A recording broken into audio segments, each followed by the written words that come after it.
Los iban a llevar a esa de verdad, y eso quiere decir que eso era de estilo terrorista. Ahí habían bombas y las desactivaron, las explotaron, donde mataron al tipo. Y a ese man le habían tirado balas y le habían puesto aparato explosivo en la casa. Entonces, el gobierno, el esquema que llaman para Sudamérica, o sea, el esquema de seguridad, que para no sé, acá es y que tiene otro nombre, el esquema de seguridad y el dispositivo de seguridad. El esquema es una vaina a macro y el dispositivo cerrado. Y allá, como en Latinoamérica, el pegadillo de gente. Tú sabes acá que el candidato y la gente, chucha, así lo han matado todos. O sea, no hay una. No hay separación, no hay una. Eso es que chucha. Y todavía por eso que a veces la gente se pone brava. Ajá. Porque a los candidatos los aíslan a veces o ¿cómo les llaman? Pues están llenos de manzanillos. A veces le dicen los manzanillos, que los manzanillos no te dejan saludar, que no te dejan, pero fíjate, cuando te relajas demasiado con la No, pero aquí por ejemplo, con la seguridad. Pero es que lo que pasa es que aquí, por ejemplo, le quitaron la escolta profesional y tenía puro policía. Y el carro se lo cambiaron. Buenos días, muy buenos días, mi querido Panamá. Un día seguro. Seguro que es un gran día. Oye, y mira, un día seguro que es un gran día. La seguridad, amigos y amigas, la seguridad prevalece, debe privar ante todo la seguridad. Para que vayas al supermercado, tienes que tomar tus medidas de seguridad. Para que vayas a la iglesia, tienes que tomar tus medidas de seguridad. Para ir a la escuela, tienen que tomar las medidas de seguridad. Las medidas de seguridad no son más nada que adelantarse, pensar, imaginar que puede ocurrir algo malo y tú tienes que tomar medidas para que eso no suceda. Hay diferentes grados de medidas de seguridad, diferentes acciones. Pero bueno, ahora vamos a entrar a ese tema que es un poquito más profundo, precisamente porque, pues, mi segunda patria. Mi segunda patria porque estudié en Ecuador. Estudié en la Escuela Superior Militar Eloy Alfaro de Ecuador, que casualmente en estos días están conmemorando las graduaciones de las diferentes promociones. El día de ayer hubo una reunión en los compañeros míos egresados de la Academia Superior Militar, de la Escuela Superior Militar Eloy Alfaro. Tuvieron una cena que no pude asistir, pero saludos a todos desde aquí. Aquí estuvieron en Panamá, los egresados de Ecuador estuvieron reunidos ayer también celebrando. Y me imagino que el tema común es precisamente lo que pasó en Ecuador. Ahora vamos a hablar de ese tema. Mientras tanto, un par de noticias random ahí importantes. Adolescentes que van a cumplir 18 años tienen hasta diciembre para tramitar su cédula. Aquellos muchachos, bueno, los padres de familia que tengan hijos que van a cumplir 18 años en los próximos meses, tienen hasta diciembre para tramitarle la cédula. Opa. Esto es porque, como el próximo año es un año electoral, hay que hacer algunos cierres y algunos ajustes en el Tribunal Electoral para poder emitir las listas de las personas que pueden ir a votar, a emitir el sufragio, y por eso tienen que tener un audito o un pare ahí para poder ver esa situación. Pero bueno, la venezolana Glass Marcano es la primera latina en dirigir la Filarmónica de Bruselas. Oye, felicidades. Para que sepa, tú que eres medio venezolano. La venezolana, así que saludos a los venezolanos. Tienen una tremenda artista que está dirigiendo, y es la primera latina en dirigir la Filarmónica de Bruselas, que es una de las filarmónicas más reconocidas a nivel mundial, así que en buena hora. El gobierno, bueno, el presidente Nito Cortizo dijo que él no va a eliminar ningún subsidio de lo que hasta el momento se está dando. Así es que se está analizando ya el aumento del subsidio a la gasolina, que pues si no me equivoco terminaba ahora en agosto, creo que a finales de agosto, y ya se está analizando el incrementar más el tiempo para poder que los panameños tengan el beneficio del subsidio a la gasolina y no aumenten los costos de pasaje y peajes. Y bueno, atacaron a balazos a una de las candidatas al Parlamento de Ecuador. Bueno, ahora hablamos allá, que eso fue lo que mencionaste, después de lo que sucedió allá, ¿no? La cadena de televisión coloca el gol de Marta Cox como el mejor del mundial. Para que estemos orgullosos los panameños. Varias cadenas internacionales y los conocidos del tema de los narradores conocidos del tema de fútbol manifiestan que hasta el momento el gol más importante, más interesante, el mejor gol del mundial femenino lo dio la panameña Marta Cox. Así es que en buena hora a Marta y a toda su familia y a los panameños que pues los que pudimos ver ese gol y los que vemos constantemente la repetición del gol, golazo, un golazo de mundialista, así que felicidades. Esta vaina que voy a leer que me pareció, ministro de Seguridad de Panamá dice que Panamá está a tiempo. Oye esta vaina. Ministro de Seguridad dice que Panamá está a tiempo de tomar medidas para que no pase lo de Ecuador. Wow. Que estamos a tiempo. Yo pensé que un ministro iba a decir Panamá tiene la certeza de que aquí no va a pasar lo que pasó en Ecuador. Porque nosotros tenemos la delincuencia al límite. Nosotros tenemos la delincuencia controlada. Porque nosotros como Ministerio de Seguridad y la Policía Nacional tienen el control total del país. No que estamos a tiempo. ¿Qué es eso? ¿Qué mensaje tú estás dando a la ciudadanía? ¿Qué mensaje tú le estás dando a los políticos? ¿Qué mensaje tú le estás dando al país? Que estamos en un momento en que la delincuencia puede asesinar también. Porque no tenemos el control. Me parece que el ministro a veces debería asesorarse y además asesorarse, pensar lo que va a decir. Ser un poquito más prudente con lo que dice. ¿Cómo es que Panamá está a tiempo? O sea, estamos a tiempo. Y si no tomamos medidas, va a pasar lo que pasó. Porque Panamá no tenemos el control. Él y la institución llamada a tener el control. No tenemos... Honestamente digo lo siguiente, ahora que lo pone desde ese punto de vista, si fuera un ciudadano común, yo entiendo. Pero lo está diciendo el premier de la cartera, hermano. Eso lo podemos decir nosotros. Eso lo podemos decir la nosotros. Población. Totalmente. La población, pero ellos tienen el control ahora mismo de la seguridad. Ellos tienen que dar una esperanza, tener una confianza y una cuestión. Y brindar confianza. Oye, por cierto, el que está hablando aquí es el señor Julio Alonso, invitado el día de hoy, porque vamos a hablar de seguridad. Julio Alonso, aquí está, vamos a hablar de seguridad en la política, seguridad en la violencia. Por todo lo que está sí, es exactamente eso. Yo como ministro de Seguridad, yo tengo que declarar, nosotros tenemos la certeza de que en Panamá tenemos a la población segura. ¿Hay casos aislados? Sí. ¿Hay actividades delictivas? Sí. Pero son casos aislados entre bandas que están ajustando sus cuentas en los momentos y aún así nosotros reaccionamos y atacamos y tenemos el control. Pero nosotros como Ministerio de Seguridad y aquí en Panamá, nosotros tenemos que tener la certeza de que esas situaciones que pasan en otros lados no van a pasar. Pero yo pienso que el ministro siempre ha tenido una imagen o invitar pues de que la seguridad es de todos, de que nosotros debemos involucrarnos, de que nosotros debemos denunciar, participar, que solamente no es la policía, el Ministerio de Seguridad, sino la comunidad. Ese yo creo que es la visual que él quiso decir, de que como comunidad o sociedad estamos a tiempo de atacar este problema, pero ellos tienen el sartén por el mango, ellos tienen el poder policial y el poder legal para hacerlo. Entonces, como yo pienso que es como una invitación a que todos nos preocupemos y que el sector político, el sector empresarial, el sector comercial, la sociedad participe. Creo que en ese punto de vista está en la línea. Claro. Pero realmente esperemos sea así. Que él tiene la responsabilidad, así, ¿no? Pero bueno, eso es lo que nosotros pensamos. Esperemos que sea lo que tú piensas, Julio. Esperemos que sea así y que los estamentos de seguridad tengan controlado totalmente las actividades delictivas y que, bueno, ya la expertise o la experiencia de lo que está sucediendo en otras latitudes debe ponernos a nosotros nuestras barbas en remojo.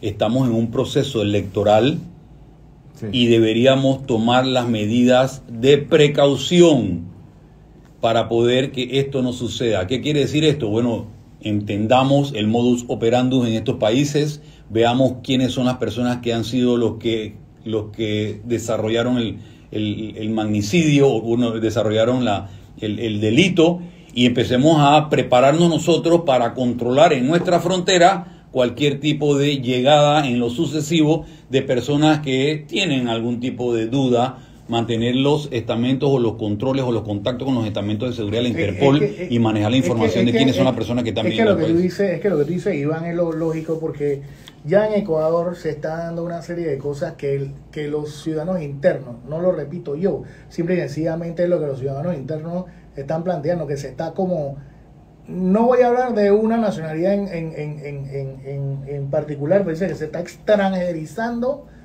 la violencia que se vive en Ecuador, porque ya desde hace unos años para acá, quizá desde 2010, 11 o 12, quién sabe, hasta acá, se ha ido incrementando el asunto porque ya no estaban cooperando con los sistemas de seguridad alrededor. Entonces hay situaciones que se están dando y bueno, se han incrementado con otras. Se comienzan a aislar, pero bueno, ahora vamos para allá. Marisa Cedeño toma posición como presidenta del Colegio Nacional de Abogados, que deberíamos traerla para hablar de algunos temas de lo que está aconteciendo con el tema de judicialización y todo el tema legal que está pasando en Panamá para que nos amplíe los sistemas de justicia en este país. Exactamente, vamos a invitarla. Lombana postula al abogado Ernesto Cedeño como candidato a diputado por el 8-4. Cedeño, quien ha sido uno de los críticos y de los que ha ido más allá de la crítica y ha puesto algún tipo de denuncias, de varias denuncias, claro que sí. Lombana lo ha postulado como deberíamos invitarlo, ¿eh? También para ver sus pensamientos, sus criterios y su manera y qué es lo que va a hacer si llega a ser electo por la población en ese puesto, ¿no? Minsa y Caja de Seguro Social aprueban compra conjunta de medicamentos. Hay un avance en el tema de los medicamentos, por lo menos en la compra de las instituciones gubernamentales. Ya se van a unir y van a hacer una sola compra para poder tener... Pero hacía rato se había planteado ese asunto. Yo no entiendo. Esto es una situación de ego, señores. Egos. No es una situación de ego, es una situación de que la población es una sola. Egos. Aquí tenemos a nuestro compañero Julio Alonso, que ha tenido su propia vivencia en una situación de egos. Sí, las instituciones se ponen a pelear ego y quien debe de ser el padre y poner orden los deja que tomen decisiones y que vayan avanzando. Eso no puede ser. Dice Gozaine, la directora de Migración, hasta la fecha han ingresado a Panamá 260.000 migrantes irregulares. Para que sepamos por dónde vaya, vamos por, un poquito más de mitad del año, vemos 260.000, así que esperemos tener casi 1 millón de irregulares cruzando por Panamá. Ojalá que no sea tanto, porque al final le cuesta al gobierno panameño la alimentación y tenerlos un tiempo por allá hasta que pasen, ¿no? Entonces sí le cuesta a Panamá precisamente ese tema. Y un problema ajeno, exacto. Sí, es un problema ajeno y tenemos que ver. Y a veces nosotros somos hasta víctimas de esa situación también, de esas peleas, porque, por ejemplo, nosotros recibimos a todo el mundo. Eso sí me ha tocado a mí, eso lo tengo que decir. Nosotros recibimos a todo el mundo, pero cuando tienen que pasar de aquí para afuera, todo el mundo entonces dice que no pueden pasar, que esto, que lo otro. Entonces te quedas tú con el problema de los migrantes. Y el único país que le brinda comida, alimentación, biometría, estadía gratis es Panamá. Y es un problema... Y salud. Y un problema que Estados Unidos nos ha heredado igual que la droga. O sea, nosotros estamos pagando un problema que no es de nosotros, la droga y los inmigrantes. Y no nos están ayudando como deben, en el sentido de por lo menos a encargarse de ese problema. Y lo estamos cargando, porque la droga que pasa es al norte y ellos no resuelven su problema. Tú no ves que agarran a ningún capo, ni hay noticias en Estados Unidos que detuvieron una red criminal, la siempre para Sudamérica y Centroamérica, pero allá el negocio sigue igualito y se ha incrementado el consumo de droga y el paraíso para los extranjeros. ¿Y qué pasa con los países latinoamericanos? Cargando un problema ajeno. Así mismo es. Oye, ¿qué pasó con la Saludos, Aldi. ¿Qué pasó con la noticia esa? No sé si la tienen por ahí. ¿Cuál? La noticia esa de la Comisión Interamericana de Derechos Humanos, que dice que está criticando a Panamá por la isla, ¿cómo se llama la isla esta? Coco. La isla penal, la nueva isla penal, la isla Coco, ¿eh? La que siempre No, la nueva isla esta que era una base militar, que era una base de... Esa, Coco, sí, Coco. No, donde están los capos de capu. Ajá, los capis. Lo tienen por allá metido, no me acuerdo cómo se llama. No me acuerdo cómo se llama. ¿Lo están criticando? Lo están criticando, dice que vino la Comisión de los Derechos Humanos a decir que eso había que cerrarlo porque tal, esto y lo otro. Yo, coño, bueno, la pregunta es... un acuerdo que ninguna prisión puede estar en situación, en geografía insular, o sea, en una isla. Pues eso ya ahora, una pregunta. ¿Ha disminuido la delincuencia? ¿Ha disminuido el consumo de droga? ¿Ha disminuido el tráfico de droga? ¿Ha servido para algo esto? ¿Lo ha disminuido? Es la pregunta que nos tenemos que hacer. Porque si vamos a estar gastando recursos por allá, no sé si lo que queremos es decir, no, nosotros lo tenemos por allá, pero al final las estadísticas, ¿qué es lo que están Pero es un fracaso. Las cárceles se han vuelto un santuario y vemos el caso de Ecuador, manejan todo el crimen organizado desde la cárcel. Desde adentro. El gobierno protege a los delincuentes de otras bandas delictivas y ellos siguen operando. ¿Por qué? Porque no tienen la capacidad de eliminar en las comunicaciones. Están cuidados. Y la corrupción, bueno, es que la corrupción va de la mano y es lo que teje a la sociedad. Y subterráneamente es lo que te pasó en Ecuador. Hace 7 años era el país más seguro de Latinoamérica, el segundo país más seguro, y en 7 años se descompuso, siendo uno de los países más violentos con un 25.32 de muertos por cada 100.000 habitantes. Imagínate tú. Que aquí en Panamá estamos en un 10.5, o sea, se ha triplicado los homicidios. Estamos llegando en las cárceles solamente a 500 muertos a la fecha, y Panamá va a llegar a 600 muertos al año. Ellos tienen a la fecha del 2022 500 muertos Al mes. o sea, ellos actualmente desde el principio de año tienen a esta fecha 500 muertos, y nuestra estadística dentro de las cárceles. Dentro de las cárceles, solamente en las cárceles, y nosotros tenemos de enero a diciembre se proyecta que 600, o sea que lo que nosotros producimos de muertos, vale decirlo así, al año, ellos se lo comen en un año solamente en las cárceles. Que si me preguntas a mí, Julio, es sí, alarmante. Para nuestra situación geográfica, claro, y nuestra estructura, porque a nivel internacional nosotros somos un país bastante tranquilo, eso es comestible para la sociedad, pero realmente, ¿quién llora a los muertos? ¿Quién protege eso? O sea, para nosotros es escandaloso, pero para otros países nosotros estamos, según las autoridades, estamos bien, comparado con las estadísticas, pero no podemos compararnos con nuestras estadísticas internacionales, ni con las nuestras. Nosotros tenemos que reducir y mejorar. Porque el sistema criminal no esperar, y que bueno, presumimos que en diciembre lleguemos a los 500 muertos, según las proyecciones, pero en Ecuador solamente este año hay 500 muertos solamente en las cárceles, fuera de los 33 diarios que están ocurriendo en la misma ciudad, fuera de las comunidades. ¡Qué locura! O sea, bueno, El Salvador oficializa las operaciones de ferry de carga con destino a Costa Rica. Inauguraron un ferry ahí de carga de movimientos entre ellos y pues... ¿Competencia? Exacto, y todo se tiñe que van a ir fortaleciendo el movimiento interno entre los países de Centroamérica, ¿no? Claro. Panamá debe meterse en ese paquete, y Panamá, que debió haber sido quien liderizara esto. ¿Y no viste una propuesta de un candidato colombiano que quiere abrir un canal por Turbo? No. Sí, eso, sí, eso hace rato. Te voy a mandar la propaganda. Hace rato está dando vuelta. Propuesta de campaña, y vamos a abrir un canal. Y Arabia Saudita va a invertir en Costa Rica un canal para hacer un canal. ¿Y qué estamos haciendo aquí en Panamá? Un corredor logístico. Con nuestras oportunidades, y no hemos sabido aprovechar. Y nosotros somos los reyes en logística, imagínate tú. Sí, supuestamente, pero eso estamos comiendo hace rato, pero Ecuador precisamente se convirtió en un logístico de puerto.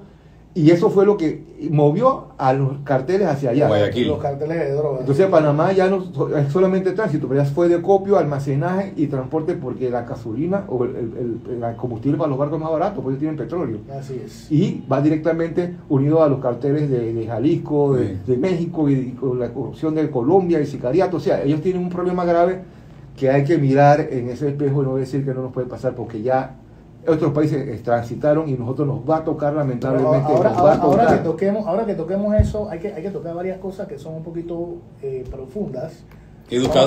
Educadores protestan frente a la sede del MEF por pagos atrasados.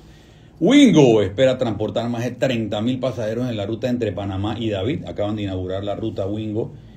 Otra competencia para los locales que están aquí. No, bueno, Wingo hace rato. Es que bueno que haya Wingo es la que va acá a Panamá Pacífico. Bueno que haya competencia, porque así lo abaratan los costos, sí, y la gente puede aprovechar, porque ahora antes montarse un avión era un billetón y se pagaba para el... Y Bocaventura era más caro que ir a Colombia. Exactamente, por eso es que estábamos perdiendo mucho turismo, precisamente por eso. Pero bueno, ese es un tema ahí que tenemos que tocar, el turismo también. Ahora con la nueva ministra, saludo a la nueva ministra de Turismo, Denise Guillén. Ministro Sabonge deberá responder sobre la situación de la red vial nacional. Fue citado a la Asamblea. A veces estas situaciones en la Asamblea a algunos ministros les preocupa. Yo les digo a los ministros que aprovechen esa plataforma para hablar las cosas que están haciendo, pues. Sí. Y digan, sí, tienen que hacerme a culpa y decir, es verdad, hemos fallado en esto, pero estamos haciendo esto. Y saquen y aprovechen. Pero hay unos que le da un culillo ir a la Asamblea y tumban, y no, ni siquiera mandan a nadie, mandan a tumbar la sesión y mandan a hacer toda clase de locura. Pero bueno, ya el hombre va para allá, así que va a tener la posibilidad de poder rendir cuenta. ¿Cómo se recordará el Ministerio de la Mujer? Entró a regir este año con la estructura que poseía el Instituto Nacional de la Mujer, INAMU, que para este 2023 contaba con un presupuesto de $5.1 millones, y el próximo año va a tener $17 millones. Hay algo de crítica aquí, y yo espero, porque si estamos hablando de un presupuesto de $30.000 millones, no sé exactamente cuánto es que el presupuesto general del Estado que está presentando el gobierno central. 32.000, que le den $17 millones a una institución. Ahora, Lo que están preocupados es porque se está utilizando en funcionamiento. Entonces, yo espero que en funcionamiento sea porque hay un plan agresivo de prevención, que es lo que hemos criticado aquí. Cuando yo estuve en esa posición en la Asamblea, señalaba al INAMU y señalaba al CENIAF, porque el renglón de prevención estaba en el último y con la menos cantidad de plata posible. Por eso tenemos los resultados, las estadísticas de niños abusados sexualmente, tenemos las estadísticas de maltrato a la mujer, tenemos las estadísticas de agresiones, precisamente porque no estamos previniendo. Así que yo espero que muchos de estos millones de dólares que va a tener la ministra de la Mujer sea utilizada en un equipo grande de prevención, que vayan a las escuelas, eduquen a los niños y a las niñas de no maltrato, de respetarse unos a los otros, y que no hay que agredir, que no tenemos que por qué maltratarnos, que tenemos que tomar, o cualquier asunto que haya que resolver se resuelve discutiéndolo, conversándolo y tomando las mejores decisiones. Espero que sea en prevención y que no tengamos que seguir criticando cuál es el presupuesto que tiene esta institución. Yo quiero también saludar a el diputado Leandro Ávila, que dio unas declaraciones. La Asamblea debatirá sobre acuerdos de pena entre los delitos sexuales, que es algo de lo que hemos estado criticando aquí. A las instituciones a veces del Ministerio Público defiende los acuerdos de pena, porque ellos dicen que cuando hay un acuerdo de pena no victimizas nuevamente a la persona, o los niños no tienen que ser nuevamente llamados a letrado, no sé qué. Entonces nosotros siempre hemos estado criticando esos acuerdos de pena, y que no deben existir ningún tipo de acuerdo de pena y deben ponerle la máxima siempre a estos abusadores sexuales. Pero bueno, van a discutirlo, y la intención es eliminar los acuerdos de pena para delitos sexuales que tienen el respaldo del Defensor del Pueblo.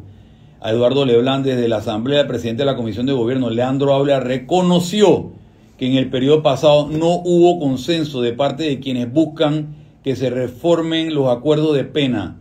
Así es que espero que sí haya consenso y no le paren bola a quien no tenga consenso. Honorable Leandro Ávila, ya tenemos la experiencia de que no se ponen de acuerdo. Procedan con la aplanadora legislativa, procedan como tienen que proceder, eliminen los acuerdos de pena. Es más, si pueden aumentar más las sanciones, si pueden aumentar más los días cárceles, auméntenlo.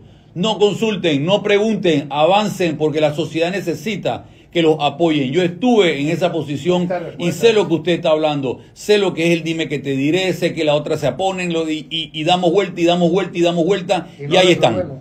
Miles y miles de niños mensualmente abusados sexualmente, todo tipo de abuso, no solamente la violación, todo tipo de abuso, miles. Así que, honorable diputado Leandro Ávila, avancen con fuerza. Nicolás Petro asegura que su padre no sabía del dinero ilícito en su campaña. Ahora tocamos ese tema también. El hijo declaró que el papá, nanay, no sabía nada. Se cansaron de los apagones y lanzaron artículos electrónicos supuestamente dañados. Se contradice, porque en un momento determinado le echó al agua. Vamos a continuar y después. Pero es que yo no sé si el que lo eché, porque él dijo que el fiscal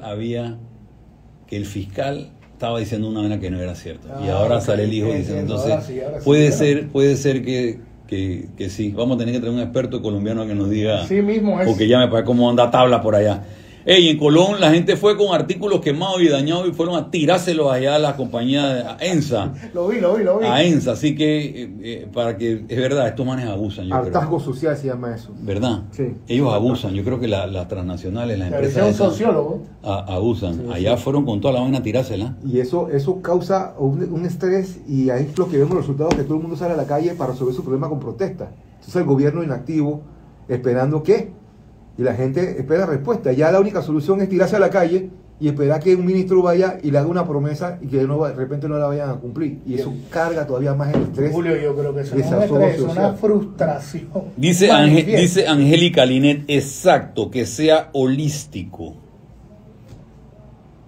Así es que, la población va a respaldar. Claro. Las decisiones que se tomen no podemos, porque van a venir los defensores de los derechos humanos, van a venir estos que llaman del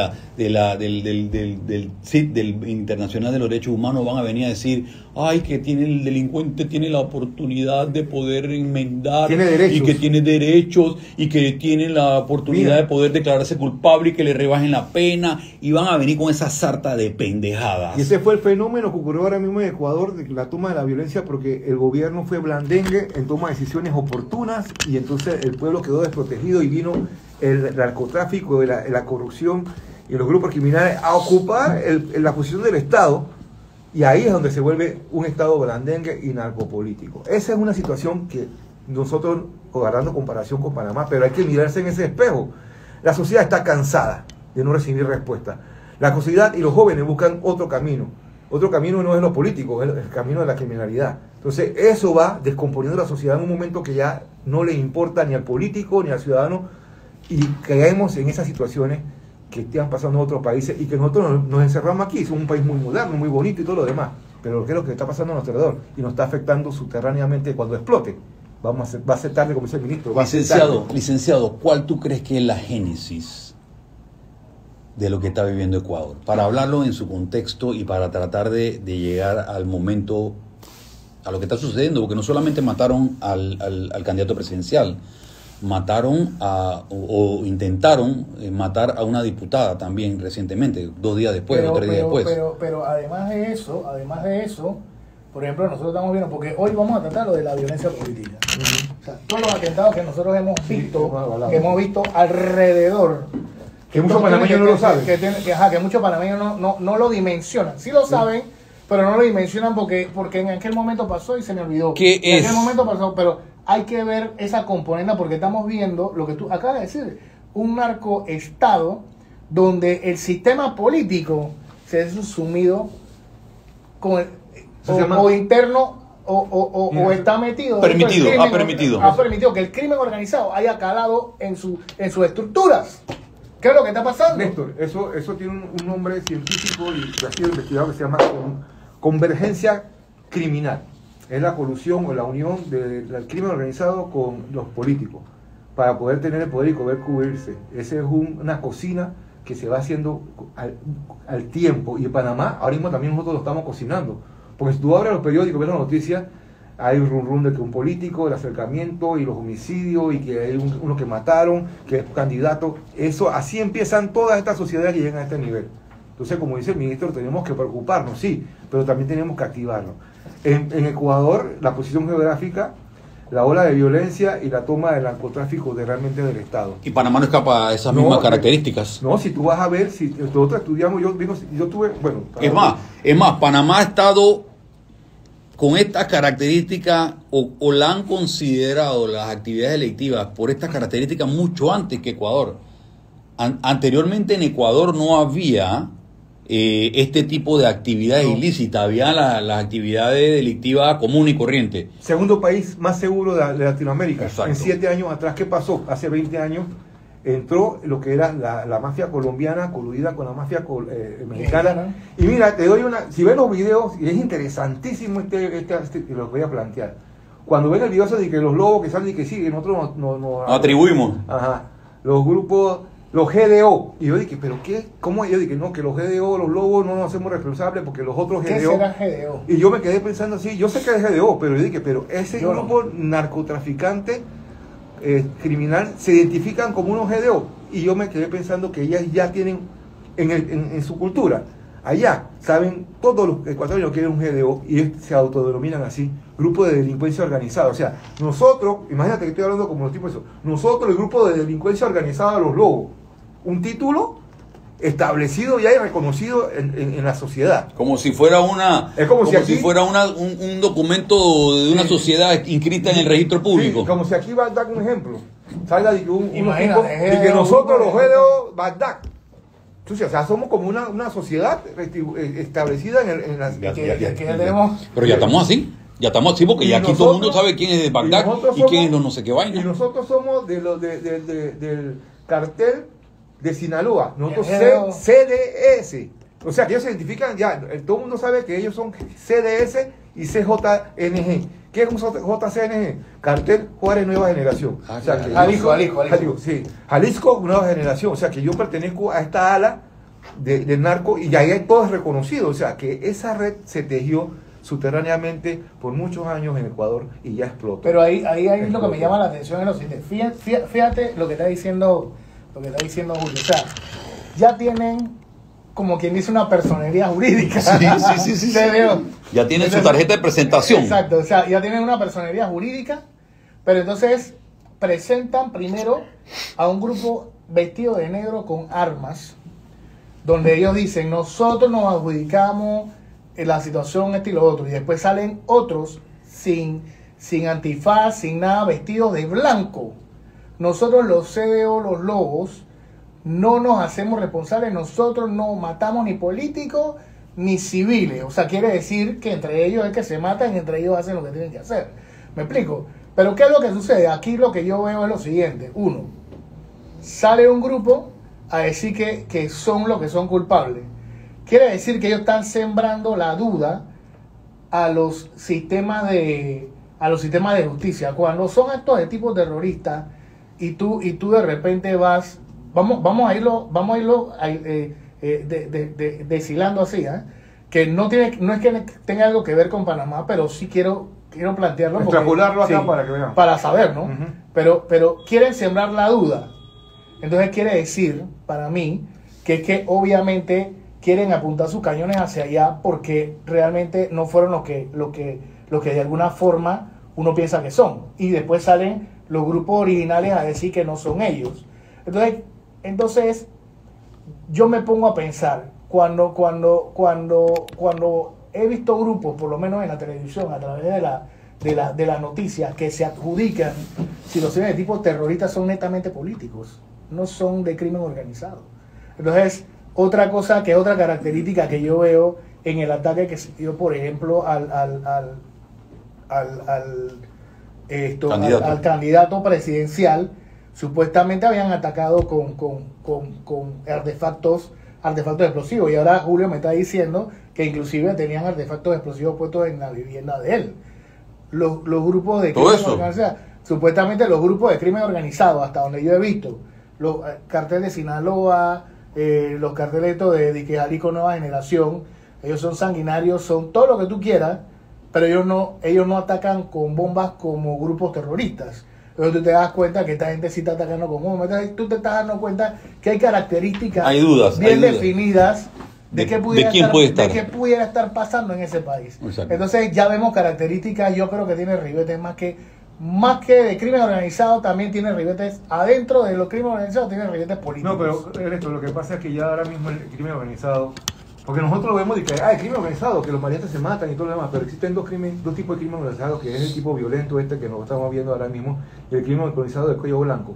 El peligro, y que ya llegó a Ecuador, es cuando se combina el crimen organizado del cuello blanco, que es el político, que tiene el poder, atenta al poder, que el crimen organizado violento, de mafias, se unen para poder protegerse y blindarse pues judicialmente de esa situación. Ya se vuelve un estado criminal por ser débiles o blandengues y todo lo demás. Y ese tejido que pasó en Ecuador, con la vinculación de los narcotraficantes colombianos que fueron a Ecuador, porque su logística de los puertos que tienen Manta, Guayaquil y el cantón de Durán, para exportar droga hacia México, se unieron entonces con los carteles mexicanos. Y como tú dices, el cartel mexicano es violento, sí, pero hay una estructura de sicariato ya profesionalizada, como estamos hablando de que hay una educación en Colombia del sicariato, que este señor fue eliminado, tipo colombiano en moto, los vehículos, y todos son colombianos, con lo que pasó también con el presidente de Haití, John Baptiste, lo que pasó con el diputado. Pero el presidente de Haití tiene otro ribete. Sí, políticos. Pero fueron colombianos. Pero fueron colombianos. Sí, lo que yo quiero decir.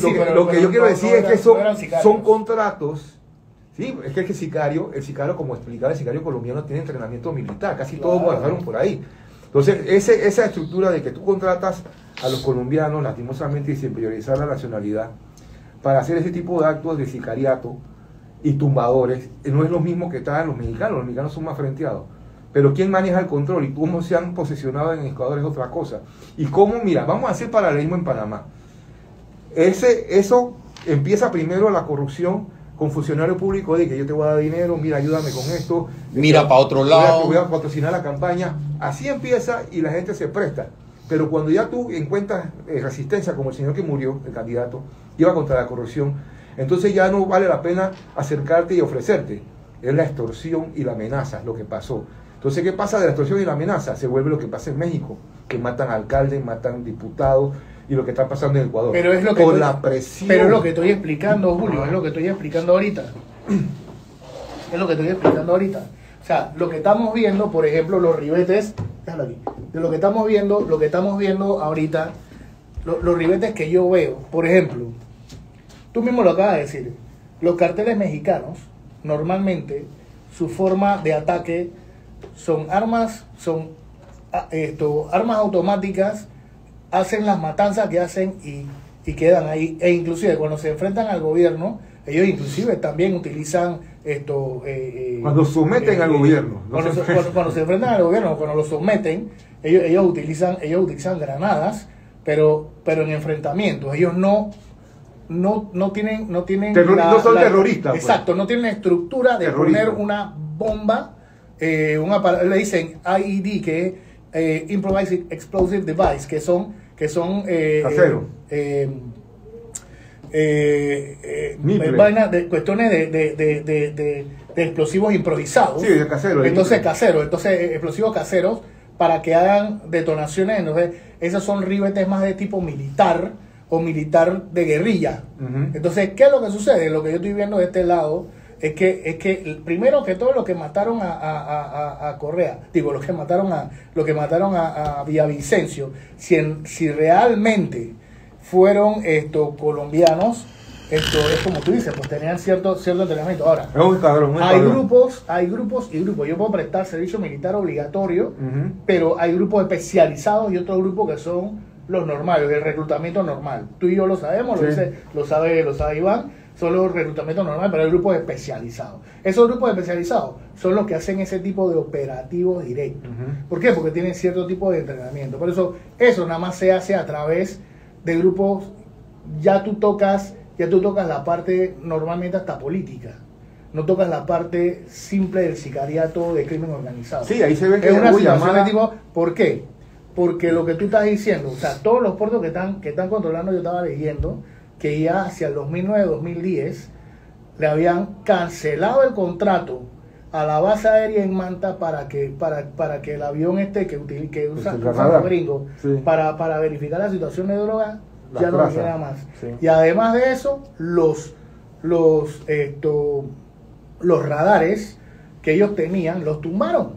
Igual que en Panamá no les agarraron y tumbaron todos los radares porque dijeron que sí, que eso que había sido que era un chanchullo, que era un chanchullo, que no sé qué, y tumbaron los radares, que eran los radares que localizaban la situación de las embarcaciones con drogas. Sí, entonces lo que estamos viendo nosotros es que ha podido haber una componente desde el sistema político, desde el gobierno, para el facilitamiento de el movimiento interno de drogas. Eso es lo que estaba denunciando Villavicencio. Entonces, estaban diciendo que él, de alguna forma, por estar hablando de más y estar acusando a un tal Fito, que supuestamente, entre comillas, era el que manejaba, o era la persona que estaba de los choneros, pero era el contratado por parte del cartel de Sinaloa a través de los choneros, o no sé si los lobos,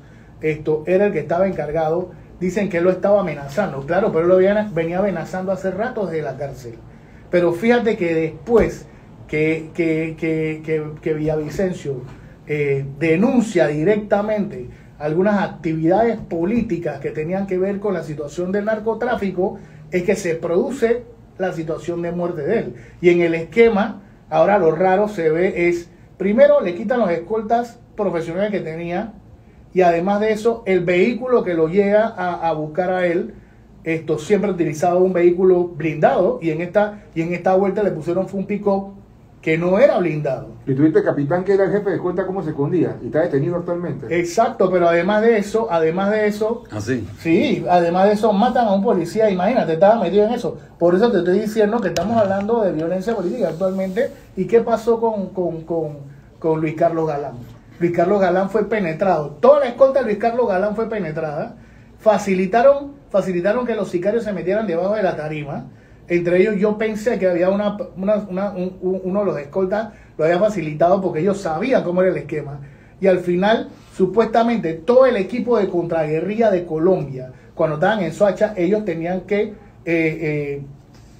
custodiar todo el área fronteriza de la situación de Soacha. Todo el equipo de contraguerrilla, inclusive hasta donde me estaba diciendo uno de los compañeros de ahí de Corapol, cuando él era cadete, ellos fueron a prestar servicio como cadete de custodia. Entonces, todo eso lo habían debilitado. Al final, o sea, detuvieron al director general del DAS, que era la inteligencia colombiana, al comandante general de esa área de Soacha, porque facilitaron la situación que se dio. Entonces, precisamente eso es lo que está pasando hoy con Villavicencio, por todo lo que él venía denunciando poco a poco.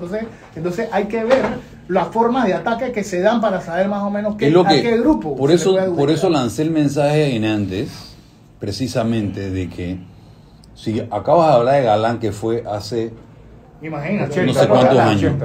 Posiblemente posiblemente la actividad Carlos Pizarro. Posiblemente la actividad de Villavicencio tiene las mismas condiciones, características y modus operandi. Por eso yo digo ahorita que nuestros estamentos de seguridad deben obligatoriamente crear una fuerza política o fuerza policial para la política, para efectivamente analizar, estudiar este tipo de actividades delictivas, establecer las políticas y los contactos y las coordinaciones desde ya para poder tener el control y que el ministro no vuelva a repetir esa frase de que estamos a tiempo, de que el ministro diga tenemos la certeza de que en Panamá no va a ocurrir esto, porque nosotros tenemos activado nuestro estamento de seguridad desde no sé cuándo, desde no sé qué, tenemos las coordinaciones con la Interpol, sabemos los que entran colombianos, sabemos los que entran de Guayaquil o de Ecuador, tenemos la certeza, lo hemos seguido, le tenemos controlado todo, no ha habido amenazas a los candidatos presidenciales. Si hay alguna amenaza a los candidatos presidenciales en Panamá, que los tomen en serio de verdad. Y que no sean como Villavicencio, que lo amenazaron y andaba de roncón por ahí, y que no tengo chaleco, que mi chaleco... Eso es una irresponsabilidad. Bueno, es que esos mensajes que sucedió, o lo que sucedió en Ecuador, tenemos que traerlo a la realidad y a nuestra circunscripción, y tomar la medida de que si en algún momento yo recibo una amenaza, tómala en serio. En Panamá no pasa nada. Y procura. En Panamá no pasa nada. En Panamá no pasa nada. Ese también es otro problema que estamos viviendo en nuestro país y bueno, en toda Latinoamérica. Y no me dejarán mentir los señores que están aquí conmigo. Por ejemplo, también se está buquelizando la región. También. Donde obviamente Bukele lanza amenazas y dice lo que dice porque él tiene un respaldo de sus militares y sabe lo que está haciendo. Pero Néstor, mira, ahí te voy a poner un alto. Pero nosotros vemos que otros políticos quieren hacer lo mismo sin tener el control. Y entonces esa es una situación que ellos tienen que saber, sin tener que no el se control. Pueden exponer de esa forma. Ese análisis que él no iba ni tan siquiera supuestamente en las encuestas no iba a ganar porque está la de no, pero estaba de segundo. Pero en la segunda vuelta quizás, pero en esta definitivamente la candidata del gobierno, que es la señora esta que está ahora quedó ahí. Pero es lo que pasó en el caso de Bukele. Bukele sí, era un tipo muy... Y mira, él pasó lo que pasó porque él venía denunciando como periodista investigativo hace mucho tiempo atrás esa situación de corrupción que llevó a la cárcel a Correa, que lo tuvieron exiliado en Perú, que se escondió en la Amazonía ecuatoriana, lo que sea. Pero ella tenía 260 denuncias y artículos que evidenciaban corrupción y que tuvo mucha gente presa, inclusive fue amenazada por la senadora Pilar de Colombia, problemas con todo el mundo como legislativo. Bueno, ¿qué pasó? Que él comenzó a hacer aspavientos sin tener el poder. Así es. Si tú tienes el poder y tú comienzas a hacer esas acciones, diferente. Que pasó el caso de Bukele. Bukele ahora está haciendo porque él está en el poder. Pero él se mantuvo muy... Es lo que estoy planteando. Muy bajo. Pero ¿qué pasa ahora? Lo extrapolando aquí en Panamá. Allá, el narcotráfico y el crimen organizado se maneja de las cárceles. Inclusive Colombia mandó emisarios de paz para poder controlar a la criminalidad ya encarcelada. Emisarios de paz. Sí, imagínate. Emisarios de paz para el crimen organizado que está carcelado y que maneja la criminalidad de las cárceles. Fito, toda esa gente, los hermanos, Toda esa gente está estructurada, las muertes, 300 muertes, 30 muertes, 33 muertes en cárceles, motines, se toman, secuestran a la policía interna, los detenidos y negocian con el gobierno. Pasa lo que en México, el gobierno negocia con narcotraficantes y cede terreno. Entonces, ¿qué pasa? Eso lo dijo. Ahí están los hijos, pues. Sí, pero ¿qué pasa en Panamá? ¿Cómo se llama el presidente de México? AMLO. López Obrador, Sí. él está diciendo que no le echan la culpa al cartel de Sinaloa. Exactamente, va a defender su producto, su marca. Sí. Pero mira, aquí vamos a hablar de Panamá. Vamos a hablar de Panamá. ¿Qué está pasando en Ecuador? Que muchos panameños de repente no nos interesaba hasta que mataron esa situación. Yo vengo siguiendo, porque yo fui el enlace internacional de la Operación 6 Fronteras, que tenía que ver con Brasil, Perú, Ecuador, Venezuela y Panamá, con Colombia. ¿Cuál era el movimiento geopolítico? ¿Cómo nos afectaba eso a nosotros? ¿Qué es lo que tú estás hablando? Que se llama inteligencia estratégica, que es la toma de posición del presidente para tomar decisiones a futuro para mejor. La táctica, que es como ministro, y la operativa, que es la policial. ¿Qué está pasando? ¿Qué está pasando con esas inteligencias? ¿Qué estamos haciendo en Panamá para prevenir ese delito, sobre todo en las cárceles? Tú ves que hay matanzas, hubieron matanzas. Y allá en Perú en Ecuador encontraron lanzagranadas, M16, explosivos, como dices tú, que es otro tipo de política, y eso no ha llegado a Panamá. Pero va a llegar. ¿Cómo están las cárceles? ¿Cómo maneja y que no? Que este clan en la cárcel le controla. Hubo una rumba en estos días, hubo una rumba a todo meter. Así es, en Colombia. ¿Qué pasa con la corrupción? Tú haces hoy, mira lo que pasó, yo siempre pongo este ejemplo, matan al subteniente, al joven subteniente en un intercambio de disparos entre bandas dentro de un área de seguridad que es una cárcel. Todo el mundo lamenta el héroe 48 horas. A la semana agarran un sargento metiendo un arma nuevamente a las cárceles. Un arma que posiblemente fue introducida de esa misma forma por un funcionario oficial que causó la muerte de ese muchacho. Lo más seguro. Y cuidado que fue el mismo. Y si tú haces una requisa hoy, Ay. y va a seguir hablando porque siempre va a haber el nivel de corrupción. El criminal siempre va a buscar quién se va a hacer coludido y va a ser atraído. Y lo peligroso es que es el ofrecimiento, después el ofrecimiento de la extorsión, la amenaza. Si no me sueltas a esa persona, juez, te voy a matar a tu familia, te voy a secuestrar, viene la amenaza y después pasa a la acción que está ocurriendo. Queremos llegar en Panamá. En 7 años, Ecuador, un país tan tranquilo y seguro, pasó a ser 7 años. Pasó a ser uno de los más violentos. Casi nada. Panamá tiene una historia, la primera incursión de México y sus garras del narcotráfico fue en el 96 con Operación Diamante.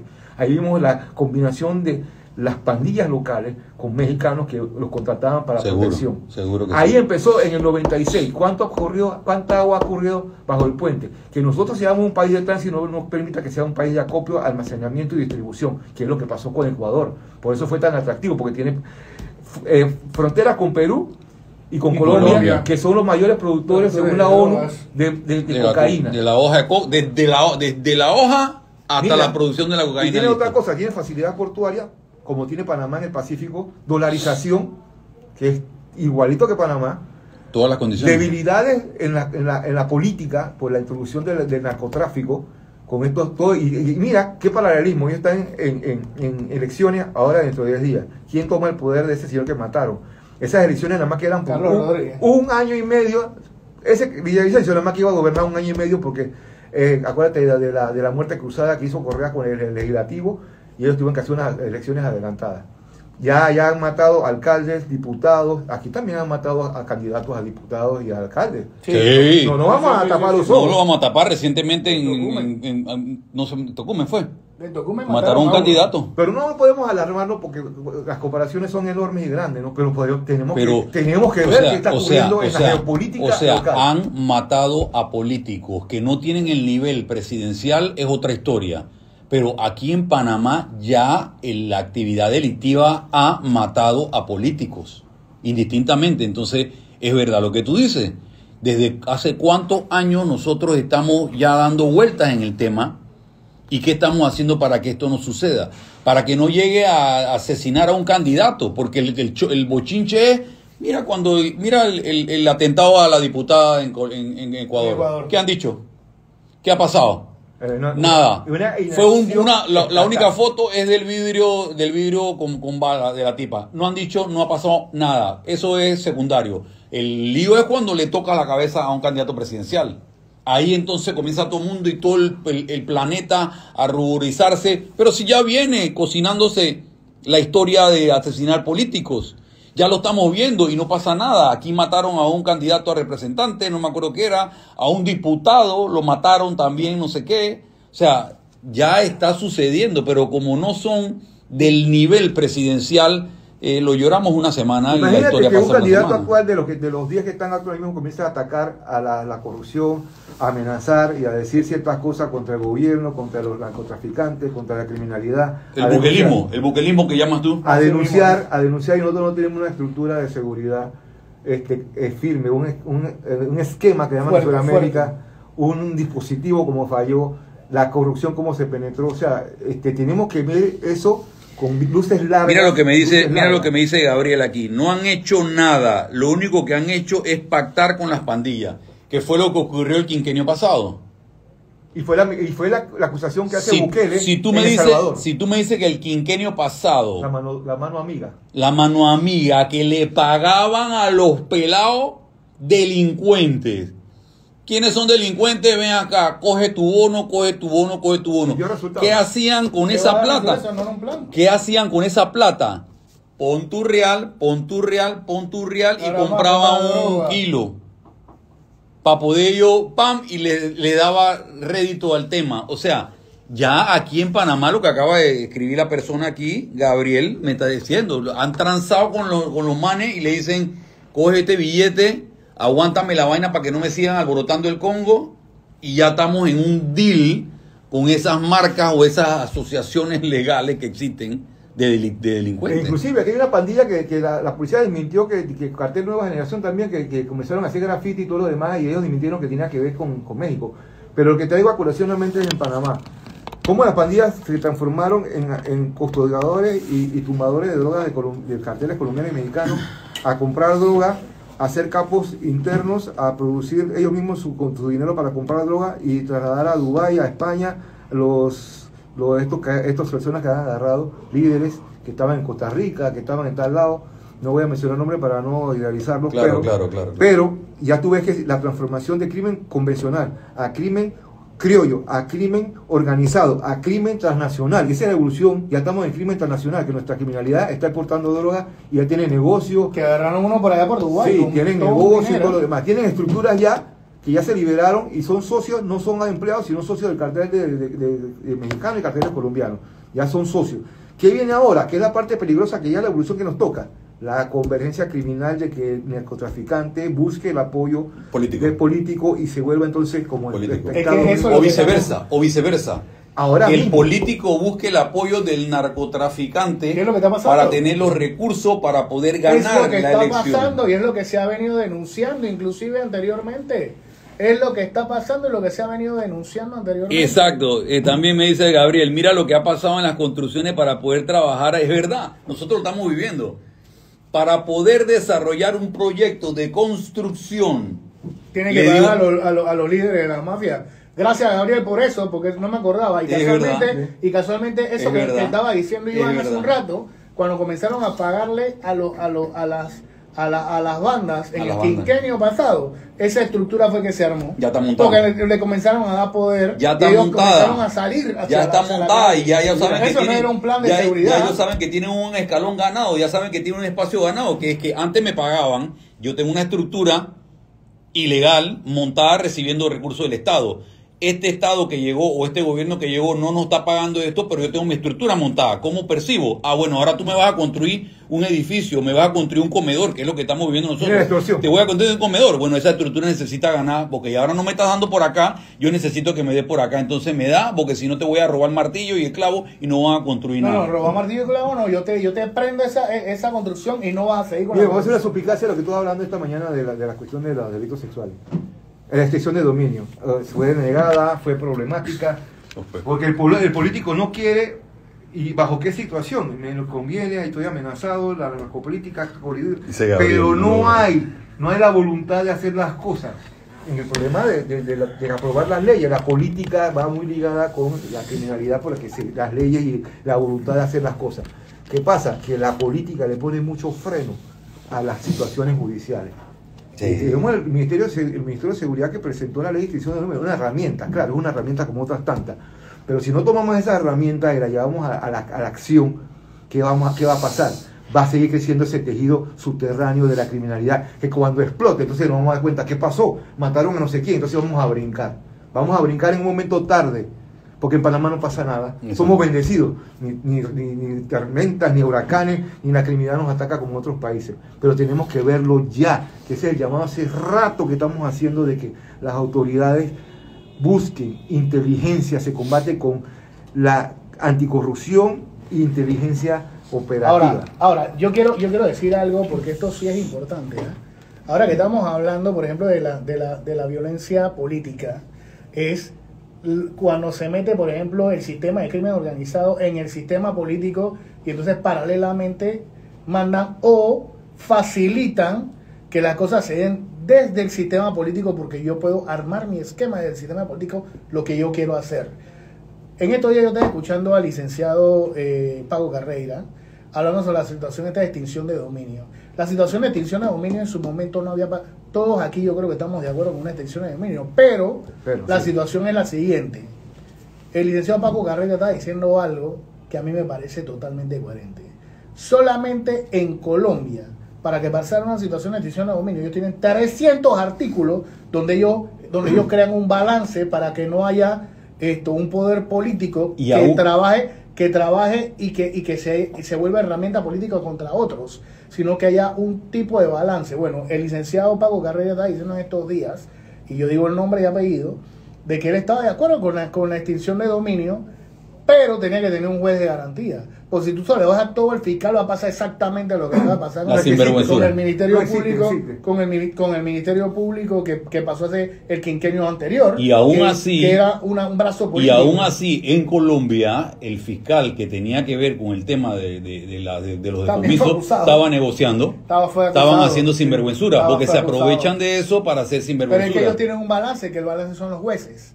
O sea, cuando el juez ve esa situación, mire, por ejemplo, en estos días yo estaba viendo un juicio, que era un juicio de alto impacto social en Colombia, y el mismo juez en el área, ya en el mismo juicio, le levantó cargos al fiscal, a los grupos, o sea, al fiscal, a varios de los asistentes del fiscal y a los peritos que estaban viciados, y le tuvo que levantar cargos en el mismo juicio.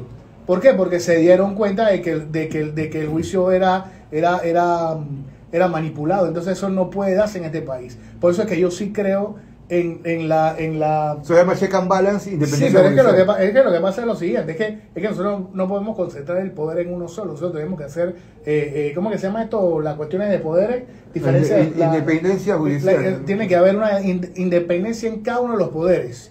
¿Para qué? Para que se pueda actuar de forma técnica. Mira, entonces ese es un problema que lo tenemos ahora. La justicia europea, la justicia americana, anglosajona, maneja el sistema de check and balance, que es vigilancia y chequeo entre las partes, claro, eso es lo lógico. En la policía existe, en todo lugar, pero aquí cuando concentras poder se vuelve herramienta de persecución política y abusiva. Y eso es lo que ha pasado en Panamá históricamente con el sistema inquisitivo penal. Ahora que entraron las garantías hacia los victimarios y las víctimas también. Pero eso es una herramienta. Una pregunta, licenciado. ¿Panamá tiene la capacidad de poder actuar y evitar que sigas o que suceda este tipo de cosas? Sí tiene la capacidad, tenemos profesionales. Lo que pasa es que no hay voluntad, como dijo Bukele en un momento. Mira, Bukele hizo cambios, pero no lo hizo con extraterrestres, lo hizo con el mismo sistema del aparato judicial, con la misma policía y con el mismo ejército, con las mismas personas. Solamente los líderes fueron los que cambiaron. Él no trajo gente de afuera para hacer los cambios que está haciendo en El Salvador, independientemente. Trajo su propia aspirina. Él trajo y armó su esquema y tiene un liderazgo. Nosotros tenemos que hacer cambios y eso viene desde la cabeza, porque todo baila alrededor de las órdenes que se hagan, ¿no? Entonces sí tenemos la capacidad, sí tenemos la inteligencia, pero realmente estamos adormilados, estamos dormidos, porque no estamos viendo el bosque, estamos viendo el árbol nada más, y así que decimos todo está bien, no pasa nada, pero el incendio está fuera en otro país, en Colombia, en México, en Ecuador. ¿Qué otro país saltará ahora con el problema de la criminalidad, el narcoestado, que aquí está caminando subterráneamente y en cualquier momento explota? Tenemos que tomar las acciones ahora mismo, tenemos que despertar y activar nuestros aparatos de inteligencia. Yo me refería para estar claro, yo me refería a la separación de poderes, claro. Donde hay una situación de separación de poderes completa, sí. Cada uno puede hacer lo suyo de forma técnica y ya no hay injerencia en eso. Bueno, amigos y amigas, amanecerá y veremos. Espero que en Panamá se corrijan algunas cosas que ya hay luces, ya están pasando, ya han muerto políticos. Y no solamente por ser político o no ser político, sino es que la sociedad tiene que tener un control, tiene que tener un balance y no podemos permitir que a nosotros como sociedad nos gane lo malo. Siempre se dice que los buenos somos más y tenemos que asimismo controlar para que esto no suceda. Miremos nuestras cárceles, que ahí no está nuestro foco de inteligencia criminal. Revisemos nuestras cárceles, revisemos lo que está pasando y tomemos acciones beligerantes que marquen el control y que pongan orden en el país. Quien tiene que controlar es el Estado y no los delincuentes. Porque un día seguro... Seguro que es un gran día. Chao, gracias y nos vemos el próximo sábado. Estuvo bueno.